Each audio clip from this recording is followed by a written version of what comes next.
We're here because free speech is under attack. We're here because people are being convinced that socialism works. We're here because people are being judged guilty until proven innocent. We are fighting back with facts. This is not a safe zone, so buckle up, Buttercup. This is the raw, naked truth.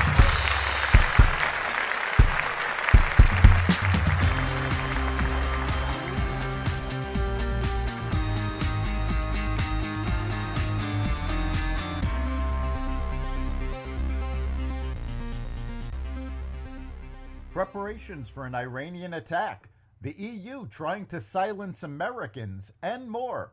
Welcome to the Raw Naked Truth. I'm your host, Eric Lopkin, and here's the news you need to know.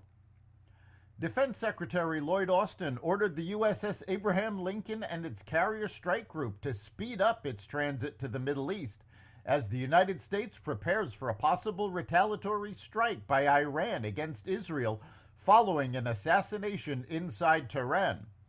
The Department of Defense announced the deployments on Sunday, August 11th, following a talk with his Israeli counterpart, Yoav Gallant.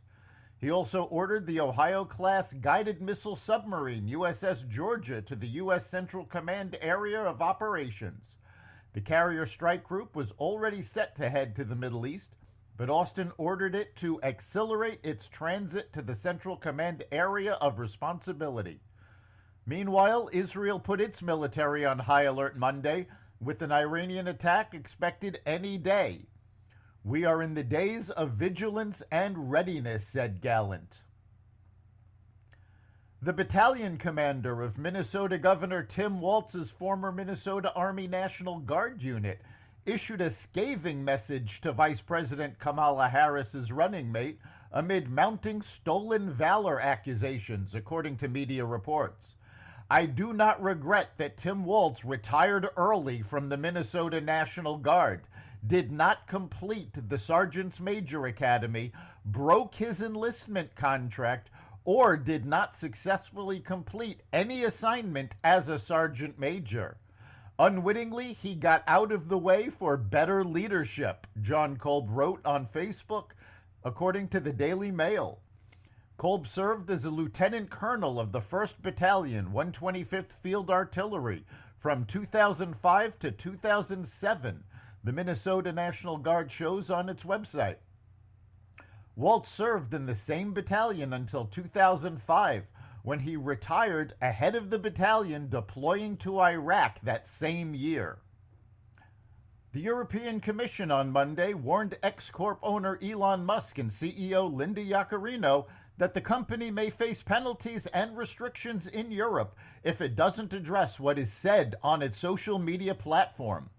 "I am writing to you in the context of recent events in the United Kingdom and in relation to the planned broadcast on your platform X of a live conversation between a U.S. presidential candidate and yourself, which will also be accessible to users in the EU," Thierry Breton, European Commissioner for the Internal Market, wrote in a letter that was posted Monday on X.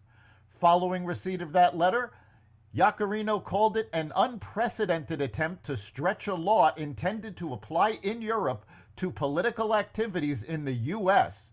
It also patronizes European citizens, suggesting they are incapable of listening to a conversation and drawing their own conclusions, Yaccarino wrote on X. Because the letter specified the conversation with Donald Trump, this could also be considered an attempt at election interference under U.S. law. A California sheriff was less than pleased to find out he was featured in a new political ad for Kamala Harris, in which she touts border security, which he says distorts the record. In light of a recent political ad put out by Kamala Harris featuring Sheriff Boudreaux, as well as other local law enforcement, the sheriff wants to make it abundantly clear that his image is being used without his permission, and he does not endorse Harris for president or any other political office, Tulare County Sheriff Mike Boudreaux said in a statement. Boudreaux, who has spent 37 years in the Tulare County Sheriff's Office and is currently president of the California State Sheriff's Association, described a visit Harris made to the Central Valley in 2013 when she was serving as the California Attorney General. No law enforcement agency has come forward to endorse Harris. A New York City man is facing a hate crime charge Monday after allegedly yelling "Free Palestine" before stabbing an individual outside of a synagogue over the weekend in Brooklyn, police say.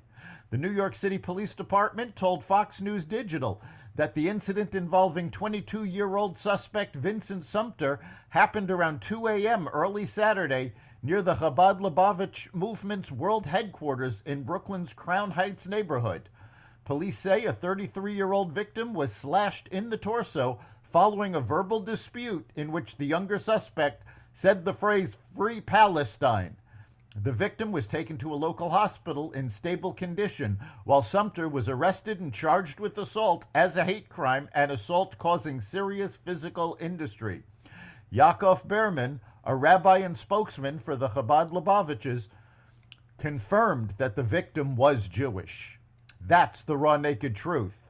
You can catch every episode of The Raw Naked Truth at xvadio.com, the Apple Podcasts app, Google Podcasts, Spotify, iHeartRadio, Audible, Amazon Music, and other platforms that respect freedom of speech.